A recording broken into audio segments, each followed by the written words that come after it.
Sebelum lanjut video ini jangan lupa follow atau subscribe UD Creator agar tidak ketinggalan video update. Assalamualaikum warahmatullahi wabarakatuh. Kisah Nabi Adam alaihi salam. Setelah Allah subhanahu wa ta'ala menciptakan bumi dengan gunung-gunungnya, laut-lautannya dan tumbuh-tumbuhannya.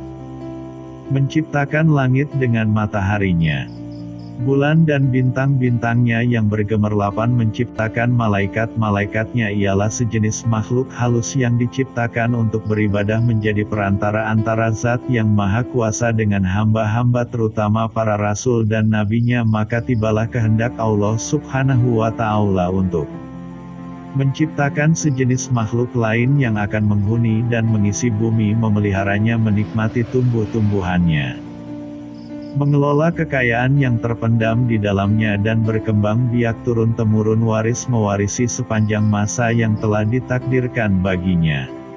Kekhawatiran para malaikat. Para malaikat ketika diberitahukan oleh Allah subhanahu wa ta'ala akan kehendaknya menciptakan makhluk lain itu, mereka khawatir kalau kehendak Allah menciptakan makhluk yang lain itu, disebabkan kecuaian atau kelalaian mereka dalam ibadah dan menjalankan tugas atau karena pelanggaran yang mereka lakukan tanpa disadari.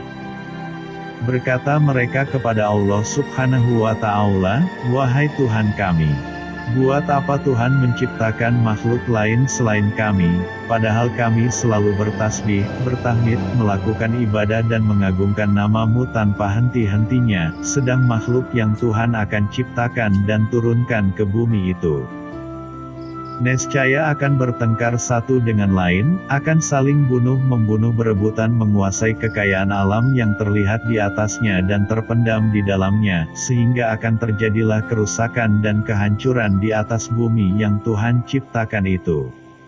Allah berfirman, menghilangkan kekhawatiran para malaikat itu. "Aku mengetahui apa yang kamu tidak ketahui dan aku sendirilah yang mengetahui hikmat penguasaan Bani Adam atas bumiku, bila aku telah menciptakannya dan meniupkan roh kepadanya. Bersujudlah kamu di hadapan makhluk baru itu sebagai penghormatan dan bukan sebagai sujud ibadah, karena Allah subhanahu wa ta'ala melarang hambanya beribadah kepada sesama makhluknya." Kemudian diciptakanlah Adam oleh Allah subhanahu wa ta'ala dari segumpal tanah liat, kering dan lumpur hitam yang berbentuk. Setelah disempurnakan bentuknya, ditiupkanlah roh ciptaan Tuhan ke dalamnya dan berdirilah ia tegak menjadi manusia yang sempurna. Iblis membangkang dan enggan mematuhi perintah Allah seperti para malaikat yang lain, yang segera bersujud di hadapan Adam sebagai penghormatan bagi makhluk Allah yang akan diberi amanat menguasai bumi dengan segala apa yang hidup dan tumbuh di atasnya serta yang terpendam di dalamnya. Iblis merasa dirinya lebih mulia, lebih utama dan lebih agung dari Adam, karena ia diciptakan dari unsur api, sedang Adam dari tanah dan lumpur. Kebanggaannya dengan asal-usulnya menjadikan ia sombong dan merasa rendah untuk bersujud menghormati Adam seperti para malaikat yang lain. Walaupun diperintah oleh Allah, Tuhan bertanya kepada iblis, "Apakah yang mencegahmu sujud menghormati sesuatu yang telah aku ciptakan dengan tanganku?" Iblis menjawab, "Aku adalah lebih mulia dan lebih unggul dari dia. Engkau ciptakan aku dari api dan menciptakannya dari lumpur." Karena kesombongan, kecongkakan dan pembangkangannya melakukan sujud yang diperintahkan, maka Allah menghukum iblis dengan mengusir dari surga dan mengeluarkannya dari barisan malaikat dengan disertai kutukan dan laknat yang akan melekat pada dirinya hingga hari kiamat. Di samping itu ia dinyatakan sebagai penghuni neraka. Iblis dengan sombongnya menerima dengan baik hukuman Tuhan itu, dan ia hanya mohon agar kepadanya diberi kesempatan untuk hidup kekal hingga hari kebangkitan kembali di hari kiamat. Allah meluluskan permohonannya dan ditangguhkanlah ia sampai hari kebangkitan, tidak berterima kasih dan bersyukur atas pemberian jaminan itu.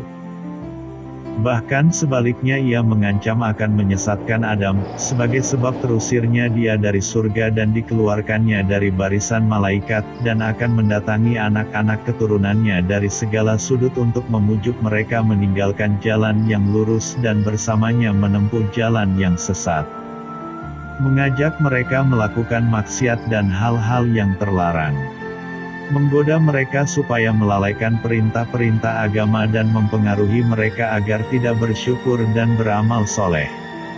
Kemudian Allah berfirman kepada iblis yang terkutuk itu, "Pergilah engkau bersama pengikut-pengikutmu yang semuanya akan menjadi isi neraka jahanam dan bahan bakar.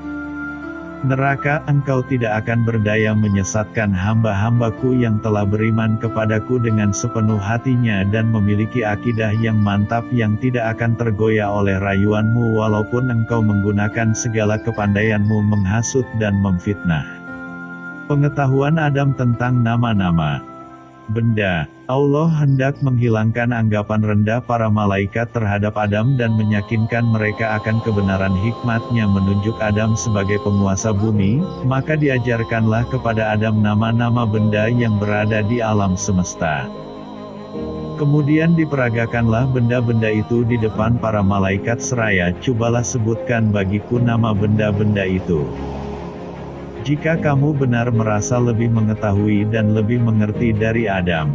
Para malaikat tidak berdaya memenuhi tentangan Allah untuk menyebut nama-nama benda yang berada di depan mereka. Mereka mengakui ketidaksanggupan mereka dengan berkata, "Maha Agung Engkau. Sesungguhnya kami tidak memiliki pengetahuan tentang sesuatu kecuali apa yang Tuhan ajarkan kepada kami. Sesungguhnya Engkaulah yang Maha Mengetahui dan Maha Bijaksana." Adam lalu diperintahkan oleh Allah untuk memberitahukan nama-nama itu kepada para malaikat dan setelah diberitahukan oleh Adam, berfirmanlah Allah kepada mereka, "Bukankah aku telah katakan padamu bahwa aku mengetahui rahasia langit dan bumi dan mengetahui apa yang kamu lahirkan dan apa yang kamu sembunyikan?"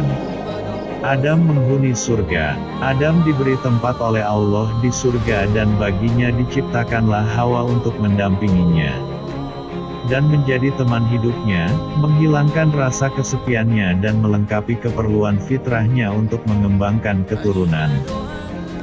Menurut cerita para ulama, Hawa diciptakan oleh Allah dari salah satu tulang rusuk Adam yang di sebelah kiri di waktu ia masih tidur sehingga ketika ia terjaga, ia melihat Hawa sudah berada di sampingnya. Ia ditanya oleh malaikat, "Wahai Adam, apa dan siapakah makhluk yang berada di sampingmu itu?" Berkatalah Adam, "Seorang perempuan, sesuai dengan fitrah yang telah diilhamkan oleh Allah kepadanya." "Siapa namanya?" tanya malaikat lagi. "Hawa," jawab Adam. "Untuk apa Tuhan menciptakan makhluk ini?" tanya malaikat lagi. Adam menjawab, "Untuk mendampingiku, memberi kebahagiaan bagiku dan mengisi keperluan hidupku sesuai dengan kehendak Allah." Allah berpesan kepada Adam, "Tinggallah engkau bersama istrimu di surga. Rasakanlah kenikmatan yang berlimpah-limpah di dalamnya, rasailah dan makanlah buah-buahan yang lezat yang terdapat di dalamnya sepuas hatimu dan sekehendak nafsumu. Kamu tidak akan mengalami atau merasa lapar, dahaga ataupun letih selama kamu berada di dalamnya, akan tetapi aku ingatkan janganlah makan buah dari pohon ini yang akan menyebabkan kamu celaka dan termasuk orang-orang yang zalim. Ketahuilah bahwa iblis itu adalah musuhmu dan musuh istrimu. Ia akan berusaha membujuk kamu dan menyeret kamu keluar dari surga sehingga hilanglah kebahagiaan yang kamu sedang nikmat ini." Iblis mulai beraksi sesuai dengan ancaman yang diucapkan ketika diusir oleh Allah dari surga akibat pembangkangannya dan terdorong pula oleh rasa iri hati dan dengki terhadap Adam yang menjadi sebab sampai ia terkutuk dan terlaknat selama-lamanya tersingkir dari singgasana kebesarannya. Iblis mulai menunjukkan rancangan penyesatannya kepada Adam dan Hawa yang sedang hidup berdua di surga yang tenteram. damai dan bahagia. Ia menyatakan kepada mereka bahwa ia adalah kawan mereka dan ingin memberi nasihat dan petunjuk untuk kebaikan dan mengekalkan kebahagiaan mereka. Segala cara dan kata-kata halus digunakan oleh iblis untuk mendapatkan kepercayaan Adam dan Hawa bahwa ia betul-betul jujur dalam nasihat dan petunjuknya kepada mereka. Ia membisikkan kepada mereka bahwa larangan Tuhan kepada mereka memakan buah-buah yang ditunjuk itu adalah karena dengan memakan buah itu mereka akan menjelma menjadi malaikat dan akan hidup kekal. Diulang-ulangilah bujukannya dengan menunjukkan akan harumnya bau pohon yang dilarang, indah bentuk buahnya dan lazat rasanya, sehingga pada akhirnya termakanlah bujukan yang halus itu oleh Adam dan Hawa dan dilanggarlah larangan Tuhan. Allah mencela perbuatan mereka itu dan berfirman yang bermaksud, "Tidakkah aku mencegah kamu mendekati pohon itu dan memakan dari buahnya, dan tidakkah aku telah ingatkan kamu bahwa Saitan itu adalah musuhmu yang nyata?" Adam dan Hawa mendengar firman Allah itu, sadarlah ia bahwa mereka telah terlanggar perintah Allah dan bahwa mereka telah melakukan suatu kesalahan dan dosa besar. Seraya menyesal berkatalah mereka, "Wahai Tuhan kami telah menganiaya diri kami sendiri dan telah melanggar perintah-Mu karena terkena bujukan iblis. Ampunilah dosa kami karena nescaya kami akan tergolong orang-orang yang rugi bila Engkau tidak mengampuni dan mengasihi kami." Adam dan Hawa diturunkan ke bumi. Allah telah menerima taubat Adam dan Hawa serta mengampuni perbuatan pelanggaran yang mereka telah lakukan, hal mana telah melegakan dada mereka dan menghilangkan rasa sedih akibat kelalaian peringatan Tuhan tentang iblis sehingga terjerumus menjadi mangsa bujukan dan rayuannya yang manis namun beracun itu. Adam dan Hawa merasa tenteram kembali setelah menerima pengampunan Allah dan selanjutnya akan menjaga jangan sampai tertipu lagi oleh iblis dan akan berusaha agar pelanggaran yang telah dilakukan dan menimbulkan murka dan teguran Tuhan itu menjadi pengajaran bagi mereka berdua untuk lebih berhati-hati menghadapi tipu daya dan bujukan iblis yang terlaknat itu. Harapan untuk tinggal terus di surga yang telah pudar karena perbuatan pelanggaran perintah Allah hidup kembali dalam hati dan pikiran Adam dan Hawa yang merasa kenikmatan dan kebahagiaan hidup mereka di surga tidak akan terganggu oleh sesuatu dan bahwa reda Allah serta rahmatnya akan tetap melimpah di atas mereka untuk selama-lamanya. Akan tetapi Allah telah menentukan dalam takdirnya apa yang tidak terlintas dalam hati dan tidak terfikirkan oleh mereka. Allah Subhanahu wa Ta'ala yang telah menentukan dalam takdirnya bahwa bumi yang penuh dengan kekayaan untuk dikelolanya akan dikuasai kepada manusia. Keturunan Adam memerintahkan Adam dan Hawa turun ke bumi sebagai benih pertama dari hamba-hambanya yang bernama manusia itu. Berfirmanlah Allah kepada mereka, "Turunlah kamu ke bumi, sebagian daripada kamu menjadi musuh bagi sebagian yang lain, kamu dapat tinggal tetap dan hidup di sana sampai waktu yang telah ditentukan." Turunlah Adam dan Hawa ke bumi menghadapi cara hidup baru yang jauh berlainan dengan hidup di surga yang pernah dialami dan yang tidak akan berulang kembali.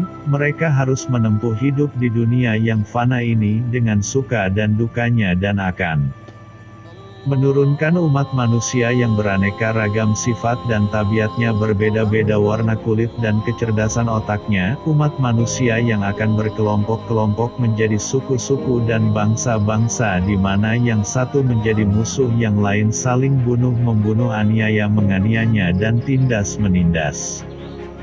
Sehingga dari waktu ke waktu Allah mengutus nabi-nabinya dan rasul-rasulnya memimpin hamba-hambanya ke jalan yang lurus penuh damai kasih sayang di antara sesama manusia, jalan yang menuju kepada redanya dan kebahagiaan manusia di dunia dan akhirat. Kisah Adam dalam Al-Quran. Al-Quran menceritakan kisah Adam dalam beberapa surah, di antaranya surah Al-Baqarah ayat 30 sehingga ayat 38 dan surah Al-Araf ayat 11 sehingga 25. Pengajaran yang terdapat dari kisah Adam. bahwasanya hikmah yang terkandung dalam perintah-perintah dan larangan-larangan Allah dan dalam apa yang diciptakannya kadangkala tidak atau belum dapat dicapai oleh otak manusia bahkan oleh makhluknya yang terdekat sebagaimana telah dialami oleh para malaikat tatkala diberitahu bahwa Allah akan menciptakan manusia, keturunan Adam untuk menjadi khalifahnya di bumi sehingga mereka seakan-akan berkeberatan dan bertanya-tanya mengapa dan untuk apa Allah menciptakan jenis makhluk lain daripada mereka yang sudah patuh rajin beribadat, bertasbih, bertahmid dan mengagungkan namanya.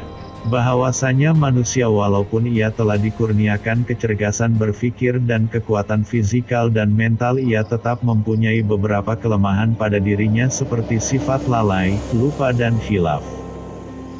Hal mana telah terjadi pada diri Nabi Adam yang walaupun ia telah menjadi manusia yang sempurna dan dikurniakan kedudukan yang istimewa di surga ia tetap tidak terhindar dari sifat-sifat manusia yang lemah itu, ia telah lupa dan melalaikan peringatan Allah kepadanya tentang pohon terlarang dan tentang iblis yang menjadi musuhnya dan musuh seluruh keturunannya.